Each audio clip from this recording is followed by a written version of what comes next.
बुलेटिनच्या सुरुवातीलाच महत्त्वाची बातमी समोर येते। बीड सरपंच हत्या प्रकरणातील फरार आरोपींची माहिती देणाऱ्याला पोलीस बक्षीस देणार आहेत। पोलिसांनी सुदर्शन घुले, कृष्णा आंधळे, सुधीर सांगळे या 3 आरोपींना फरार घोषित केलाय। त्यांचा पोलीस पथकांकडून शोध सुरू आहे। फरार आरोपींच्या शोधासाठी मस्साजोगच्या ग्रामस्थांनी जलसमाधी आंदोलन केल्याचं आपण पाहिलं होतं।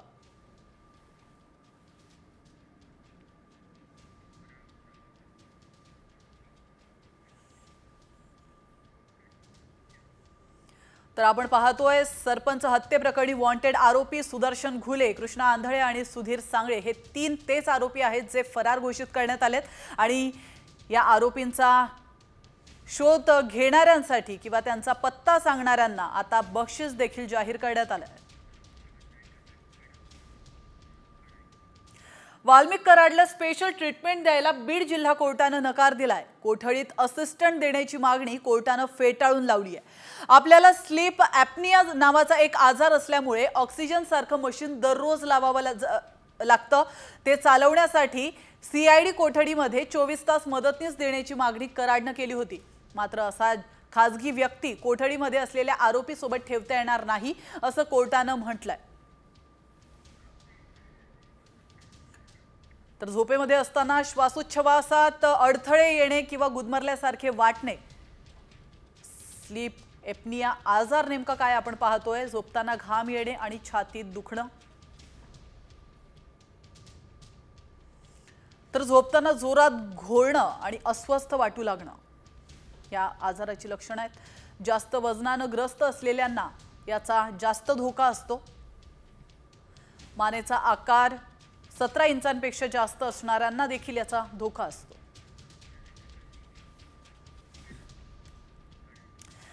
सरपंच संतोष देशमुख यांचा भाऊ धनंजय देशमुखांनी पोलिसांवर गंभीर आरोप केलेत। धनंजय देशमुखांनी थेट पोलीस अधीक्षकांना पत्र लिहिलंय।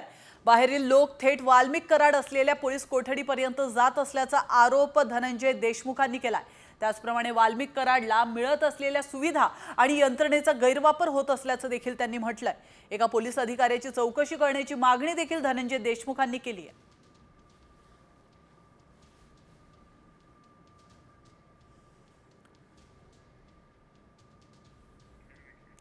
तर आपण पाहतो या क्षणाची महत्त्वाची बातमी। पोलिसांकडून अरेरावी झाल्याचा आरोप धनंजय देशमुख यांनी केलेला आहे। धनंजय देशमुख हे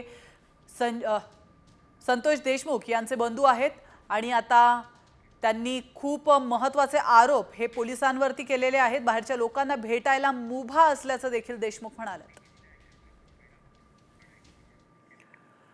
तर उपमुख्यमंत्री अजित पवारांना अडकवण्याचा वाल्मिक कराडचा प्लॅन असावा असा गंभीर आरोप बीडचे खासदार बजरंग सोनवणे यांनी केलाय।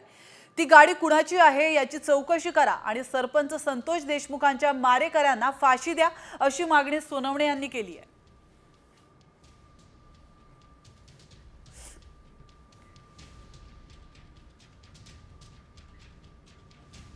करत नाहीये, माझ्याकडे काही पुरावा नसला तर मी बोलत नाहीये। मग याचा अर्थ माझा म्हणण्याचा उद्देश असा आहे की हा आरोपी जो आहे ह्याचं तिथं कोण येते याच्यासाठी वाच करायला होता का आदरणीय अजितदादाचा सुद्धा ह्यांना हे करायचं आहे। अजितदादाला सुद्धा अडचणीत आणण्यासाठी आरोपीला मदत करणारा माणूस इथं होता। माझा अजितदादावर आरोप नाही आहे, माझा आरोप ह्या आरोपीला सहकार्य करणाऱ्या माणसावर आहे। सरपंच हत्या प्रकरणावरून मंत्री धनंजय मुंडेंविरोधात विरोधक चांगलेच आक्रमक झालेत। मुंडेंच्या राजीनाम्याचा निर्णय नैतिक पातळीवर व्हावा असं खासदार सुप्रिया सुळेंनी देखील म्हटलंय। तर धनंजय मुंडेंनी मंत्रिपदाचा राजीनामा दिला पाहिजे अशी मागणी खासदार प्रणिती शिंदे यांनी देखील केली आहे। एखाद्या संवेदनशील सरकारला काय करायचं हे सारखंच कशाला विरोधकांनी सांगितलं पाहिजे। काहीतरी नैतिकता ही सरकारमध्ये पण असावी एवढीच माफक अपेक्षा। जर ते ह्या प्रकरणात पूर्ण प्रकरणात ते आहेत असं दिसून येते एकंदरीत आणि काँग्रेस सत्ता असताना वारंवार जेव्हा राजीनामे मागितले जायचे तेव्हा द्यायचे आम्ही एकंदरीत जबाबदारी घेऊन नैतिक जबाबदारी घेऊन ते दिले गेले होते जरी दोषी नसायचे तरी पब्लिक प्रेशरमुळे। पण इथे मला असं वाटतं अतिशय निगरगट्ट आणि अहंकारी सरकार आहे आणि लवकर हलतील असं दिसत। आणि आता बातमी आहे बीडच्या पालकमंत्री पदाबाबतची। बीडचं पालकमंत्रीपद अजित पवार स्वीकारण्याची दाट शक्यता आहे। तसे संकेत राष्ट्रवादीचे प्रदेशाध्यक्ष सुनील तटकरे यांनी दिलेत। बीडच्या पालकमंत्री पदाबाबत अजित पवारांशी चर्चा करणार असल्याचं तटकरे यांनी स्पष्ट केलंय। सरपंच हत्या प्रकरणात धनंजय मुंडेंचं नाव चर्चेत आलंय आणि त्यामुळे पालकमंत्री पदावरून धनंजय मुंडेंचा पत्ता कट होण्याची शक्यता वर्तवली जाते। दरम्यान बीडच्या पालकमंत्री पदाबाबतचा निर्णय हा राष्ट्रवादीने घ्यायचा आहे असं महसूल मंत्री चंद्रशेखर बावनकुळे यांनी म्हटलं।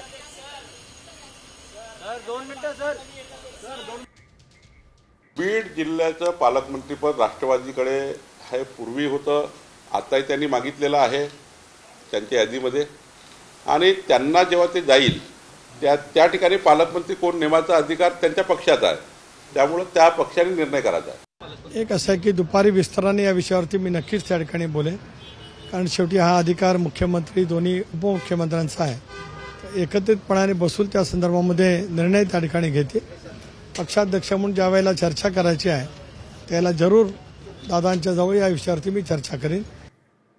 लाडकी बहीण योजनेवरून महिला बालविकास मंत्री अदिती तटकरे आणि खासदार प्रणिती शिंदे आमने सामने आल्यात।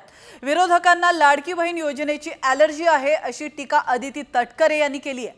विरोधकांची भूमिका दुटप्पी असल्याचं देखील अदिती तटकरे म्हणाल्यात। दरम्यान लाडकी बहिणीमुळे महाराष्ट्र दिवाळखोर झालाय अशी टीका प्रणिती शिंदे यांनी केली होती।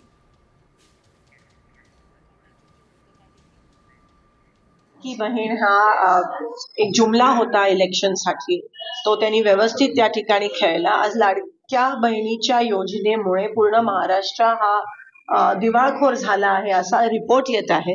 इतर योजनेचे पैसे सगळे थांबवले गेले, आता नाही आहेत, रिकाम्या पडल्या सगळ्या तिजोऱ्या आणि ह्या योजनेकडे वळवले। मला असं वाटतं की सुरुवातीपासूनच विरोधकांना लाडकी बहीण योजनेची थोडी एलर्जी राहिलेली आहे। एका बाजूला ते म्हणतात की 1500 जर तुम्ही महिलांना दिलेत तर राज्य एकदम आर्थिकरित्या खपाट्याला जाईल, पण दुसऱ्या बाजूला त्यांच्याच मॅनिफेस्टोमध्ये 3000 आम्ही लाडक्या बहिणींना देऊ अशा पद्धतीचं त्यांनी आश्वासन दिलेलं होतं। त्याच्यामुळे हा दुटप्पीपणा आहे आणि हा सुरुवातीपासूनच आम्हाला पाहायला मिळालेला आहे।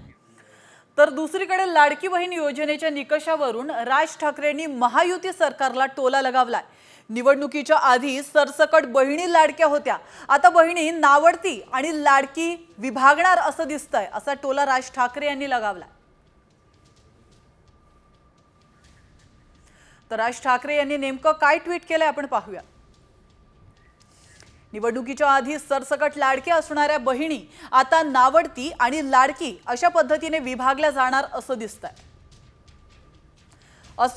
असं धरसोड पण सावित्रीबाईंच्या स्मारकाच्या बाबतीत दिसून आहे। पुन्हा एकदा ज्ञान गंगोत्री सावित्रीबाईंच्या स्मृतीस अभिवादन असं हे ट्विट राज ठाकरे यांनी केलंय। एसबी पोलीस आपल्यावर नजर ठेवत असल्याचा आरोप राष्ट्रवादी शरद पवार गटाचे आमदार जितेंद्र आव्हाड यांनी केलाय। आव्हाड यांच्या निवासस्थानी पत्रकार परिषद सुरू असताना साध्या वेशातील पोलीस पत्रकार परिषदेमध्ये घुसल्याचं देखील त्यांनी म्हटलंय। आव्हाडांनी केलेल्या या आरोपानुसार पोलिसांनी पत्रकार परिषदेचं चित्रीकरण देखील केलंय आणि या घटनेवर जितेंद्र आव्हाड यांनी संताप व्यक्त केलाय। विरोधी पक्षाच्या नेत्यांवर पोलीस का वॉच ठेवतायत असा सवाल जितेंद्र आव्हाड यांनी उपस्थित केला। आव्हाड पळाले, जितेंद्र आव्हाड बोलले नाहीत, तेव्हा कृपा करून माझ्यावर नारळ फोडू नका। या असल्या प्रकाराने तणाव निर्माण होऊन आमचं शहर बदनाम करू नका, एवढीच विनंती। आणि आता एक महत्त्वाची बातमी आहे, 10वी 12वीच्या विद्यार्थ्यांसाठी ही बातमी आहे। तुम्ही कॉपी करत असाल तर तुमच्यावर आता तिसऱ्या डोळ्याची नजर असणार आहे। परीक्षेसाठी सीसीटीव्ही सह व्हिडिओ रेकॉर्डिंग देखील करण्यात येणार आहे। परीक्षेतील गैरवापर टाळण्यासाठी परीक्षा केंद्रांवर सीसीटीव्ही कॅमेरे बंधनकारक करण्यात आलेत। त्यासोबतच सहाय्यक परीक्षकाच्या मोबाईलवरून प्रत्येक केंद्रावरील पेपर संपेपर्यंत हालचाली टिपण्यात येणार आहेत। त्या हालचालींवर वॉच ठेवण्यासाठी शिक्षण विभागात वॉर रूम देखील तयार करण्यात येणार आहे।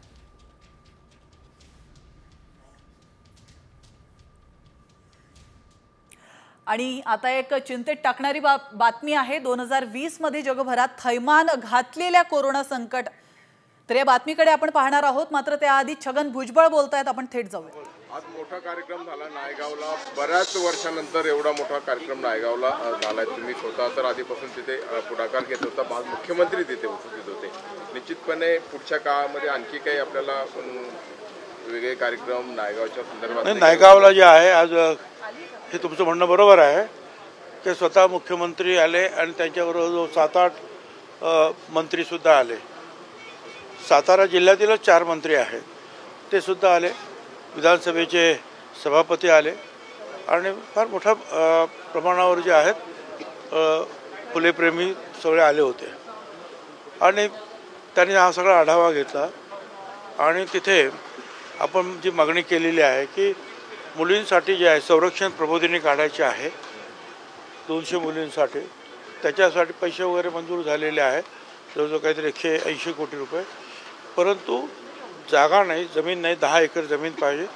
त्यांनी तिथल्या तिथे ऑर्डर्स दिल्या की ताबडतोब ह्या जमीन जी आहे अधिग्रहित करा आणि काम सुरू करायचं आहे. त्याच्यानंतर एक स्मारक जे आहे ते उभं करायचं आहे. वेगवेगळ्या आणखी त्याच्यामध्ये गोष्टी असलेलं त्याची किंमत जवळजवळ 134 कोटी रुपये आहे. ते 134 कोटी रुपयाचं जे आहे ते प्रपोजल सगळीकडून पास होऊन शेवटी सेक्रेटरीची हाय पॉवर कमिटी असते तिच्यामध्ये सुद्धा मंजूर झालेलं आहे. आता एका मुख्यमंत्र्यांचा त्याच्यावर फक्त शिक्का बसणं बाकी आहे. मग ते काम झालं की मग मला असं वाटतं की त्यांनी सांगितलं की आणखी 6 वर्षामध्ये 200 वर्ष त्यांचा जन्मतिथी 200 वर्षाची त्यांची वाढदिवस त्यांचा होणार आहे. तर तोपर्यंत हे सगळी कामं तुम्ही आटपून टाकायला पाहिजेत अशा त्यांनी सगळ्यांच्या समोरच ऑर्डर्स दिले. तर सरकार स्थापन झाल्यापासून आत्तापर्यंत किंवा मुख्यमंत्री हे स्वतः एकटेच ॲक्शन मोडवरती आहेत अशा पद्धतीची एक काय म्हणता येईल ॲप्रिसिएशन म्हणा किंवा टीका म्हणा अशी होऊ घातली आहे. सुप्रिया सुळे पण तशा बोलल्या आहेत, आज सामनाच्या अग्रलेखातून तसं बोलले. तर केवळ मुख्यमंत्री ॲक्शनमध्ये आहे आणि बाकीचे लोक मंत्रिमंडळाचे शांत असं वाटतं. मला काय माहिती नाही, बाकीच्यांबद्दल काय मला काय माहिती नाही.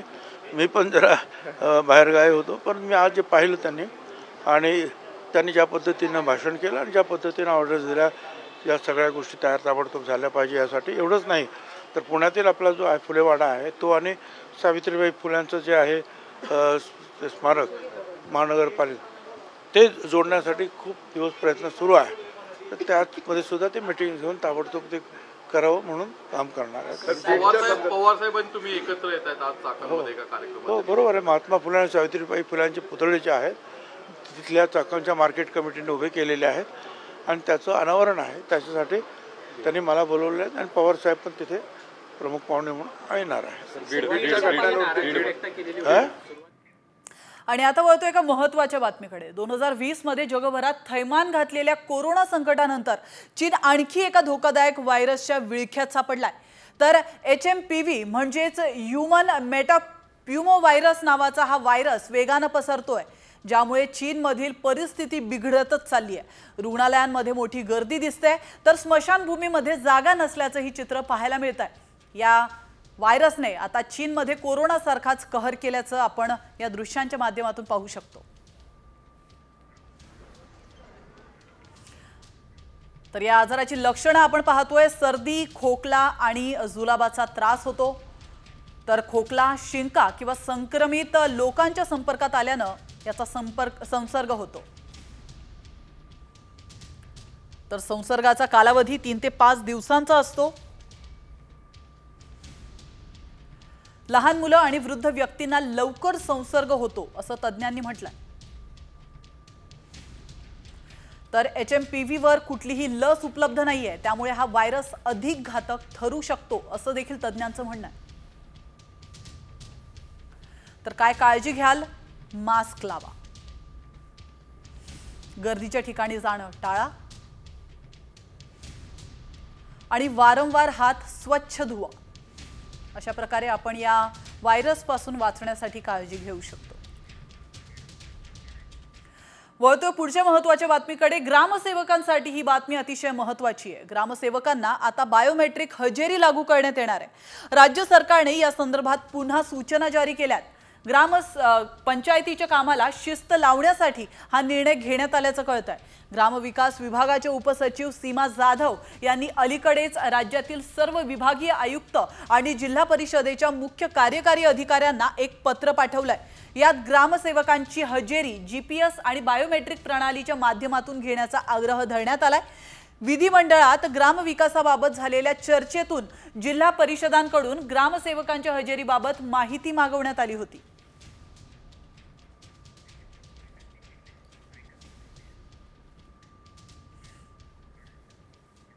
आणि आता घेऊयात बातम्यांचा वेगवान आढावा। 36 जिल्हे 36 रिपोर्टर।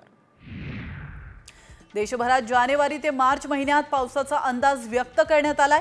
महाराष्ट्रात सरासरीपेक्षा अधिक पावसाची शक्यता आहे। उत्तर महाराष्ट्र, गुजरात, मध्य प्रदेशात थंडीच्या लाटांचा कालावधी अधिक राहण्याची शक्यता हवामान विभागाने वर्तवली आहे। तर राजधानी नवी दिल्लीसह अनेक शहरांमध्ये थंडीमुळे धुक्याची चादर पसरली आहे। याचा दिल्लीत येणाऱ्या आणि दिल्लीतून निघणाऱ्या रेल्वे वाहतुकीवर अधिक परिणाम झाला। तब्बल 24 रेल्वे गाड्या उशिराने धावत असून विमान वाहतुकीवरही धुक्याचा परिणाम जाणवतोय। दिल्लीला थंडीचा येलो अलर्ट जारी करण्यात आला।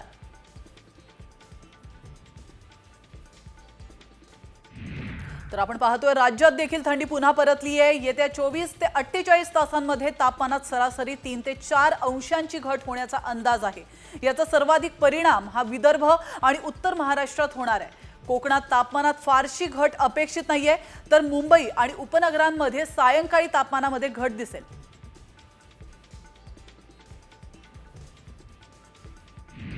हॉस्पिटलमधून उपचार घेऊन घरी जात असताना एकाच कुटुंबातील दोघांचा मृत्यू झालाय। पुणे विमानतळावर वळण घेताना दुचाकी आणि चारचाकीची समोरासमोर धडक झाली आहे आणि यात दीर भाऊजाईचा जागीच मृत्यू झाला।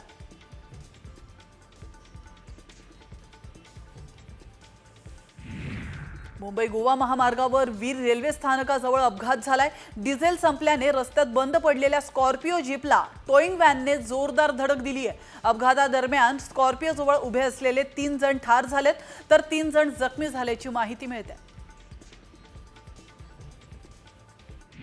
नाशिकच्या सिडको जवळ दुचाकीचा भीषण अपघात झालाय। अपघातात दुचाकी चालकाचा मृत्यू झालाय। चालकाचं गाडीवरील नियंत्रण सुटल्याने अपघात झाल्याची प्राथमिक माहिती मिळते, तर अपघाताचा थरार हा सीसीटीव्ही कॅमेऱ्यात कैद झालाय।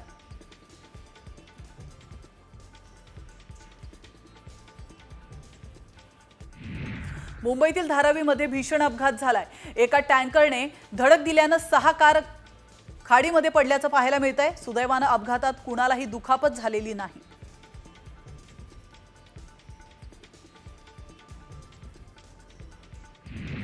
यवतमाळवरून पुण्याला जात असताना वाहन चालकाचा डोळा लागल्याने अपघात झालाय। अपघातात 3 जण किरकोळ जखमी असल्याची माहिती आहे। स्थानिकांनी अपघातग्रस्तांना तातडीने मदत करत जखमींना उपचारासाठी यवतमाळ रुग्णालयात दाखल केलंय।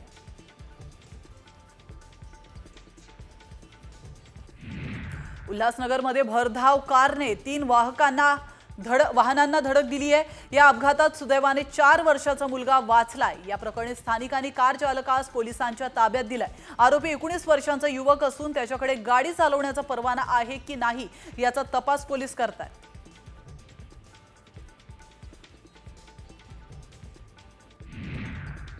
पिंपरी चिंचवड शहरातील वाल्हेकर वाडी या रोडवर चालकाचं नियंत्रण सुटल्याने 3 ते 4 वाहनं एकमेकांवर जोरदार आदळली आहेत। सुदैवाने वाहनांचा वेग कमी असल्याने कोणत्याही प्रकारची जीवितहानी झालेली नाहीये, मात्र वाहनांचं मोठ्या प्रमाणात नुकसान झालंय।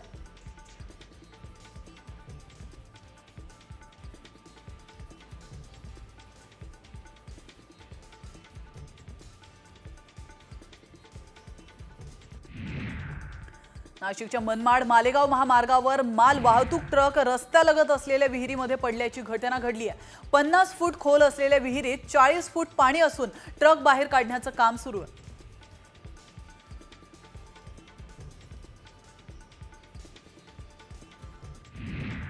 कुर्ल्यात कुरेश नगरमध्ये मुलीनेच आईची हत्या केली आहे। आपली आई आपल्यापेक्षा मोठ्या बहिणीवर जास्त प्रेम करते, आपला तिरस्कार करते या भावनेतून मुलीने आईशी भांडण सुरू केलंय। भांडण इतकं विकोपाला गेलंय की मुलीने आईवर चाकूने वार करून तिची हत्या केली आहे। या मुलीला पोलिसांनी ताब्यात घेतलंय।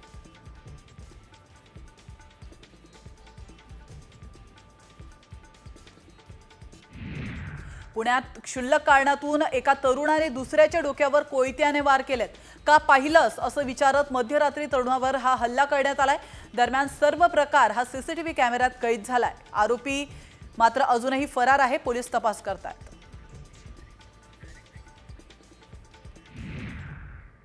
आणि आता एक ब्रेकिंग न्यूज कोल्हापुरातून. कोल्हापुरात झेडपी शाळेमध्ये सिंघम चित्रपटातील डायलॉगवर रील्स केल्याचा धक्कादायक प्रकार समोर आलाय. करवीर तालुक्यातील दर्याचे वडगाव मधील शाळेमध्ये माजी विद्यार्थ्यांनी हा प्रताप केला.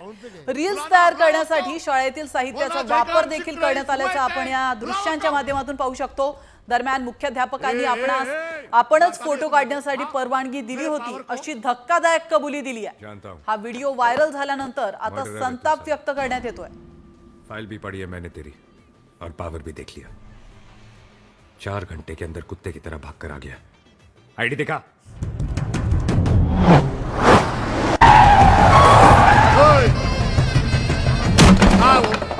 वो इंस्पेक्टर बाजीराव वो सब राउंड पे गए. बुलाना उसको. बोला जयकांत शिक्र इज वेटिंग. बुलाओ उसको. ए, जानता भी है तू मेरे को? हाँ, मेरे पावर को जानता हूं. मर्डरर है तू साला. फाइल भी पढ़ी है मैंने तेरी और पावर भी देख लिया. 4 घंटे के अंदर कुत्ते की तरह भाग कर आ गया. आणि आता वळतोय दुसऱ्या धक्कादायक बातमीकडे. एखाद्या व्यक्तीला मृत घोषित केल्यानंतर अचानक ती व्यक्ती जर जिवंत झाली तर तुम्ही म्हणाल हे कसं शक्य आहे. मात्र हे घडलंय कोल्हापुरातच. पांडुरंग उल्पे यांना मृत घोषित केल्यानंतर अंत्यविधीची तयारी झाली आणि अचानक पांडू तात्या जिवंत झाल्याचं समजलं. मात्र हे कसं घडलंय जाणून घेऊयात या रिपोर्टमधून. मेलेला तात्या पुन्हा जिवंत.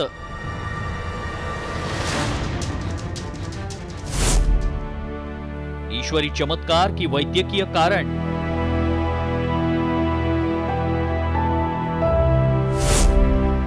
तात्यानं मृत्यूला हरवलं.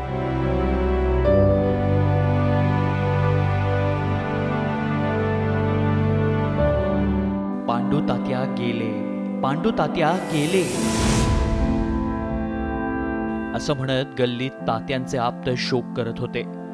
जवळच्या सर्वांचेच डोळे पाण्यानं डबडबले. नातेवाईकांना पांडू तात्याच्या निधनाचा निरोप धाडला. कोल्हापुरातील कसबा बावड्याच्या उल्वे वस्तीवर शोककळा पसरली. डॉक्टरांनी तात्यांची बॉडी घेऊन जाण्यास सांगितलं आणि तात्यांची बॉडी ॲम्ब्युलन्समध्ये टाकली. ॲम्ब्युलन्स पांडू तात्यांची बॉडी घेऊन निघाली.